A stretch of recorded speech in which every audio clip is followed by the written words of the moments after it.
Bien, merci beaucoup, chers téléspectateurs de Tangaza Musimama TV. Nous sommes encore là, nous revenons sur la même thématique avec l'apôtre Patrick Amopa. Et nous sommes là donc pour continuer.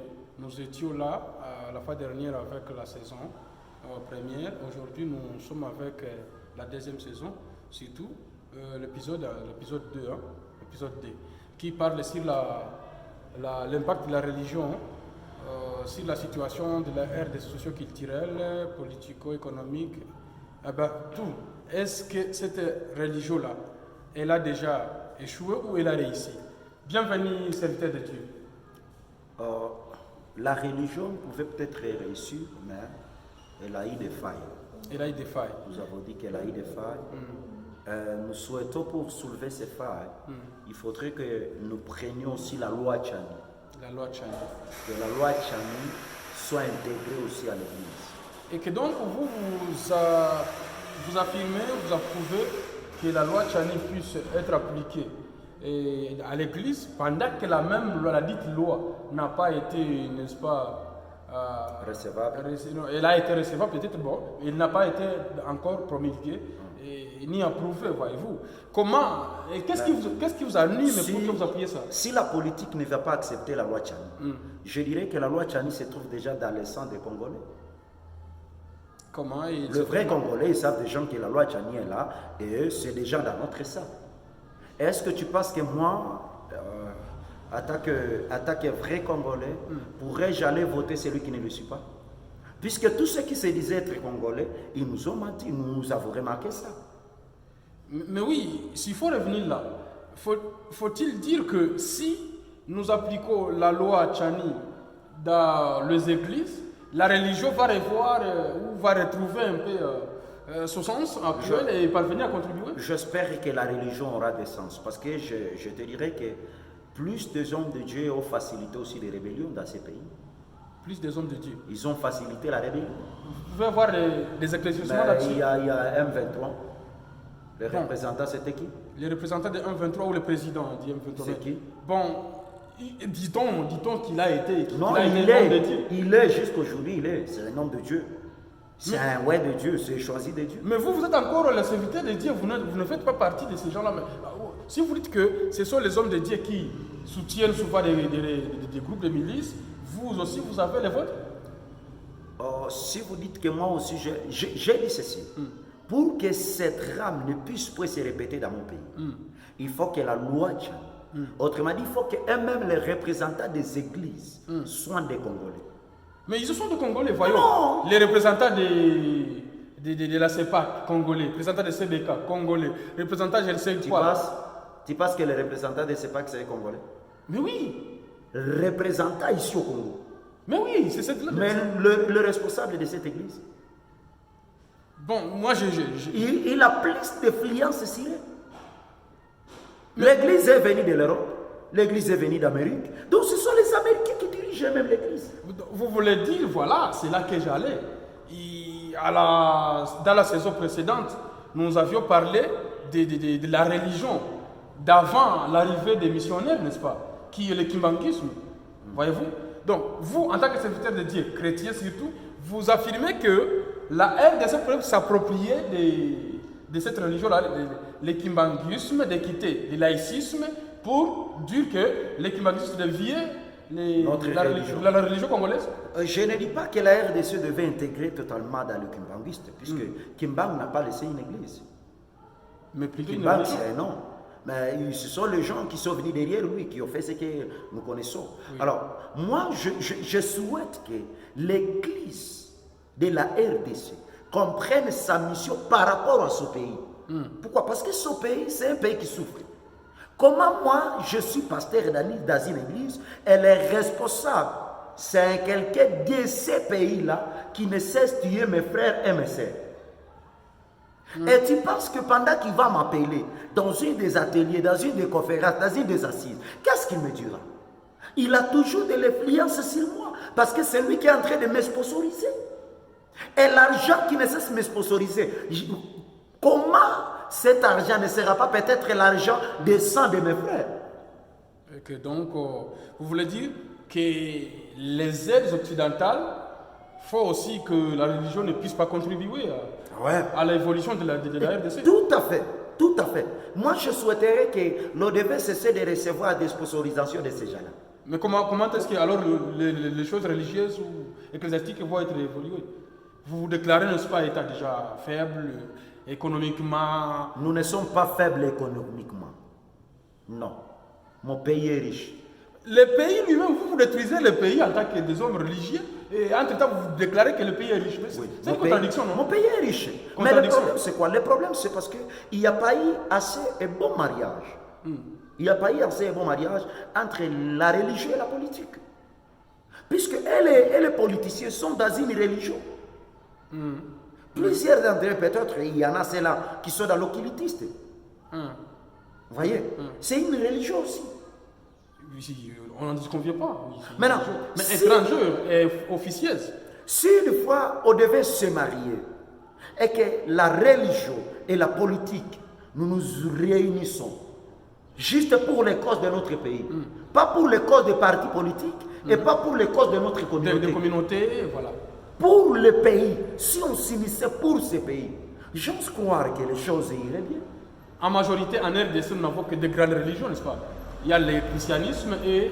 Le catholique. Non, le catholique fait partie du musulman. Le christianisme et le musulman. Le musulman. Ouais. Et l'islam alors. Alors, si dis-moi les deux religions, voudriez-vous demander, donc faire appel que les deux religions puissent fassent un mariage pour que vous puissiez revoir les stratégies en fait de contribuer. Mais comment vous allez commencer? N'est-ce pas? L'arrogance vous traverse, n'est-ce pas? Je dirais que comment on va commencer? Mais peut-être la chose en question a eu une place, mais elle n'a pas été bien prise en compte. Yes. Et puisqu'il y a des plateformes, il y a AR, il y a RC, il y a je ne sais pas quoi. Tout ça. Toutes ces choses-là n'ont pas contribué à la réussite de ces pays. Et voilà, c'est là que j'allais d'ailleurs demander. Maintenant, c'est que ces hommes de Dieu et qui ont eu cette grâce de Dieu d'être à la tête de ces pays, le représentant de ces plateformes, si eux-mêmes se disent de se marier, de quitter d'ailleurs de futilité par rapport à leur communauté, par rapport aux tribus, de se faire juste un seul homme, un seul peuple, tous congolais, derrière ce peuple qui souffre dans le Congo, je pense que l'on devait placer une chose à la tête, au fait que cette chose soit comme Barza. Au fait de réunir toutes ces hommes de Dieu-là pour faire la réussite et pour donner la réussite et pour aider la politique maintenant. Puisque la politique c'est la menthe. Pourquoi l'Église ne nous aide pas? Et la politique c'est la menthe. Ou alors c'est la politique qui barre route aux hommes religieux. La politique pouvait barrer route aux hommes religieux, oui, mais ce sont les hommes religieux qui sont derrière les politiciens pour manger leur argent.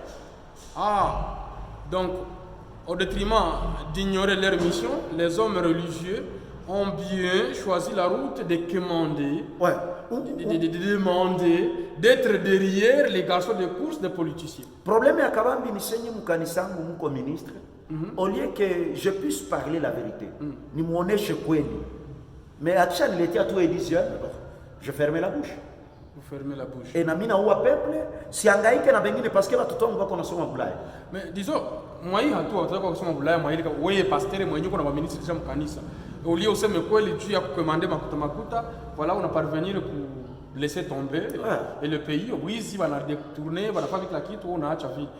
Vis-à-vis de la mission. Oui, pasteur, vis-à-vis de la mission, les gens se sont prêtés serment et mon engagement, n'est-ce pas? Oui. Est-ce que vous pensez que tous ceux qui servaient Dieu créent Dieu?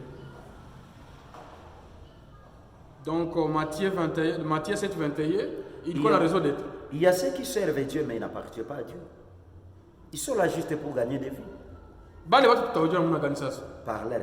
Par leurs œuvres. En fait, vous voyez comment les serviteurs de Dieu conscients, surtout vu votre influence dans la ville de Goma, unaweza kuwa na njia mbinu gani, quelle stratégie l'État mettrait en place, peut-être pour chercher à faire impliquer et à intégrer les religieux pour, disons, l'évolution du pays. Pour la réussite et l'évolution de ce pays. Alors, c'est que j'en veux bien dire que les politiciens et les hommes religieux, nous sommes appelés à faire un mariage. Un mariage. Et dans ces mariages-là, Un mariage politico-religieux. et dans ces mariages-là, il faut que tous, nous puissions accepter de marcher ensemble. Comme l'homme et la femme dans une maison ou dans un couple, kwenye kungali ya amani. Ou soit, comme l'homme et la femme, benye bangali banapendana, juu baende bajenge couple. Parce que le Congo ni pays niko en phase ya reconstruction, en phase ya restauration. Maintenant, inomba tukwe na mariage entre l'église ou soit la religion, la politique, au fait que tuweze kufikisha nchi kwenye itaenda. Le bonheur nous attend. Mais pendant qu'il y a division entre la politique et la religion, il n'y a pas de bonheur. Mais, oui, il n'y a pas de bonheur comme vous le dites. Mais entre-temps, il y a les hommes qui sont trop spirituels plus que la spiritualité même. Et heureusement, dans cette matière-là, vous êtes calés. Et ils disent que nous sommes des pèlerins. Donc, pour les affaires de la gestion de l'État et puis la politique nous intéresse moins. Et que donc, nous ne pouvons pas intervenir là-dessus. J'aimerais encourager aux hommes de Dieu, le pasteur, les évangélistes, les apôtres, les docteurs, et ceux que les prophètes qui ont envie de postuler. Je les encourage de postuler. Ce pays sera bien un bel dirigé par un homme qui a connu Dieu et qui marche dans les voies de Dieu. Mais il n'y a pas de... Parmi les candidats, il y a dans l'opposition, il y a un pasteur, dit-on, qui est un pasteur. Mais il n'a pas... Et le président, notre président, son excellence, Félix Tshisekedi, c'est un chrétien, n'est-ce pas? Être chrétien ne signifie pas que tu crées Dieu. Non. On est à lui, mais il doit incarner, n'est-ce pas, l'esprit de son Dieu. De son Dieu, n'est-ce pas? Ok. Moi, je pense que jusque-là, son excellence Félix Tshisekedi n'a pas un problème. Mais le problème, c'est le régime qui a été dévalué. Les régimes qui étaient dévalués. Il est dans une des voitures qui n'a pas de moteur. Dans une voiture qui n'a pas de moteur. Là, vous voulez dire que donc, le régime passé, c'est lui qui a fait le mal, mais la religion demeurait depuis les années, depuis l'arrivée des explorateurs, n'est-ce pas? Donc, il y avait toujours la religion qui régnait là, mais pourquoi vous n'avez pas donné la ligne de conduite, n'est-ce pas? Au lieu de condamner les autres. Cette voiture-là qui n'a pas de moteur, c'est la politique qui a facilité à lever la voiture, la moteur. La politique a facilité à lever la moteur. Et s'il peut personnifier la moteur, c'est? Vous savez, j'aimerais dire une chose. Si la tête est malade, c'est tout le corps qui souffre. Là, toujours, la tête c'est qui? C'est le président ou la religion? Tête de ce pays, durant au moins plus des années, était malade. Oui, là vous y allez. Et jusqu'à aujourd'hui, nous avons toujours des symptômes de la maladie dans la tête. Oui. Et pendant que les médecins veulent traiter, ils n'ont pas dû chercher la cause. Le médecin sont en train de soigner juste les effets. Tangaza msimamo kwa inji. Nani njo kichwa? Unatasema watumishi ya Mungu njo kichwa ma politique njo kichwa. Je parlais du mariage. On a ce mariage à Bobaoui. Parce que vous allez comprendre que même pendant la période de notre musée Mobutu, il y avait toujours des pasteurs. Et c'est Mobutu qui a bien dit que ces pays, c'est un pays où on va prier Dieu. J'ai cette prophétie. Il a dit on va prier Dieu. Le matin, le soir, la nuit, la minuit, à tout temps. On va prier Dieu. C'était Mobutu. Et ça, c'est la réponse? Et maintenant, le problème qui est arrivé que quand nous sommes partis loin du pays, nous avons quitté le pays, et nous sommes allés loin du pays, et nous sommes venus avec un trône du loin du pays. Alors, je pense que nous serons comme Israël avec Akab et Jézabel. Si. C'est là où nous sommes. Alors, il faudrait qu'il y ait un prophète qui va s'élever comme Élie, au fait de restaurer le trône de Dieu dans ce pays. Alors, pendant que son Excellence, M. Félix, voulait le faire, les hommes de Dieu ont dû comprendre que Félix, ils ont tourné le dos, au lieu d'aller emprunter le pas de son Excellence, ils se sont dit que non, l'Excellence va récupérer notre place. Pourquoi? Parce qu'eux ont ignoré leur mission. Donc, pour que la paix, l'évolution et le développement de la RDC règne, que le président puisse chercher comment créer un mariage avec les religieux. Merci beaucoup, mon apôtre.